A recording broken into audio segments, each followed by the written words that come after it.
윌리안 교수님 3D 프린팅 유튜브 강좌입니다.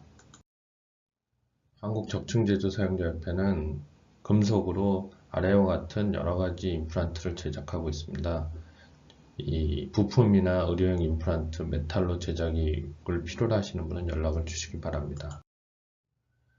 여기서는 시뮬레이션을 베이스로 한 의료용 임플란트 제작 사례 및 공정 환경에 대해서 설명을 드리도록 하겠습니다.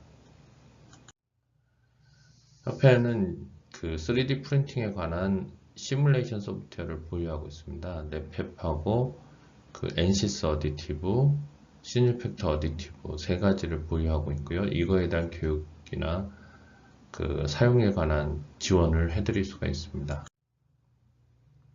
저희가 이제 가지고 있는 게 AM 위상 최적화 및 시뮬레이션 소프트웨어하고 적층 제조 시뮬레이션 소프트웨어인데 서버 PC는 i7의 9700K 8코어를 가지고 있습니다. 그리고 소프트웨어는 NCS 메카니컬 엔터프라이즈하고 NCS 어디티브 C2를 갖고 있고 교육장에 20카피의 4코어 소프트웨어가 있고 서버 PC에 8코어가 있습니다. 그래서 노트북에는 6코어 1개, 총 22개의 NCS HPC 팩까지 보유하고 있습니다. 그래서 시뮬레이션 베이스로 설계가 되고 있다고 보시면 되겠습니다. 시뮬레이션은 그 NCS 어디티브 같은 경우는 이제 저희가 캘리브레이션을 하고요. 요거 캘리브레이션 화면이 되겠습니다. 그래서 장비는 윈포시스 메탈시스 250하고 플러스 316으로 진행을 했습니다.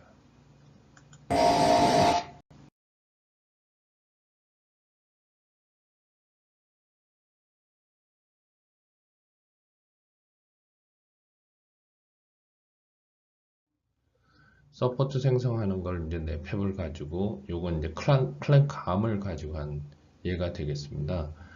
그 의료용도 했지만 이제 클랭크 암에 라티스를 넣어서 경량화시킨 그런 예가 되겠습니다. 그래서 작품은 어떻게 했냐면 퓨전 360에 매직스를 사용하고 넷팹을 사용해 봤습니다. 두 가지를 동시에 사용해 봤고요. 제작 소프트웨어는 시뮬레이션은 넷팹 시뮬레이션하고 NCS 어디티브 시뮬레이션, 시뉴팩터 어디티브 시뮬레이션 세 가지를 동시에 다 해봤습니다. 이거는 교육 목적과 성능에 대한 테스트를 위해서 해본 거라고 보시면 되겠습니다. 그래서 적층에 대한 시뮬레이션은 서멀하고 메케니컬 문제에 대한 거를 해봤고 NCS는 적층 작업 시뮬레이션에서 디스플레이스먼트하고 리코더 브레이드 간섭을 검토해 보았습니다.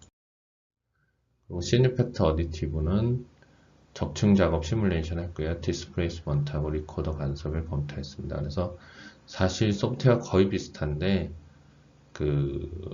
저희는 주로 이제 NCS를 사용하려고 하고 있고요. 간편하게 쓰기 좋은 거는 시뉴팩터하고 넷팹이 간편하게 쓰기가 좋습니다. 근데 논문 발표를 하거나 여러 가지 학술적으로 검토할 때는 NCS를 사용합니다. 그리고 이제 비국컵, 엉덩이뼈에 대한 부분 만드는 과정이 되겠습니다. 그 프로그램을 작업했고 라티스를 이 겉에 이제 입혔습니다. 그리고 서포트를 넷팹 프로그램 사용해서 생성했고요. 그러니까 3매틱 프로그램을 사용해서 라티스를 구조하고 넷팹을 사용해서 이제 서포트를 생성했습니다. 그래서 실제 찍어 보니까 시뮬레이션 결과가 이 빨간 부분하고 표시된 부분이 이제 문제가 있어서 오류를 수정했습니다. 그래서 아래와 같이 수정을 해서 실제 몸에 맞도록 만들었고요.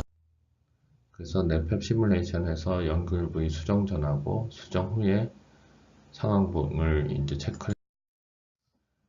그 다음에 이제 두개골 임플란트를 했는데요.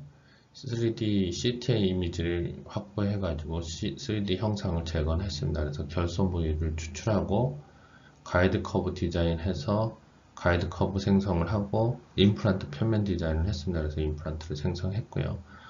이게 끝나면 이제 임플란트가 생성되는데 이걸 가지고는 수술할 수 임플란트 표면에 접합 부분 구멍을 마킹하고 접합 구멍을 생성하고 내부의 다공성 구조를 생성합니다. 그래서 임플란트를 완성해서 결손 부위 결합을 하고 픽싱을 했습니다.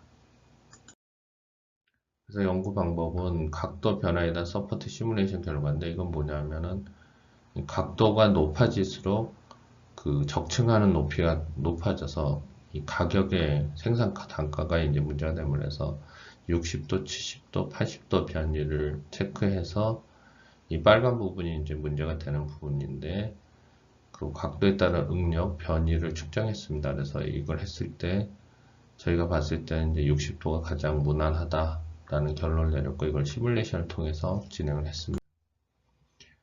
그 다음 이제 턱뼈인데, 이제 턱뼈로 환부를 확인하고 디자인하고 임플란트 모형을 만들고 라티스 삽입해서 가볍게 만들어야 됩니다. 몸에 맞춰야 되니까. 그래서 실제 프린팅하는 과정까지 시뮬레이션 했고요. 그래서 예상 결과물을 이렇게 측정을 해서 이제 보여드린 결과가 되겠습니다. 그냥 찍어보니까 이제 서포트 부분을 이 라티스 부분에 달 수가 없어서 실패를 했고요.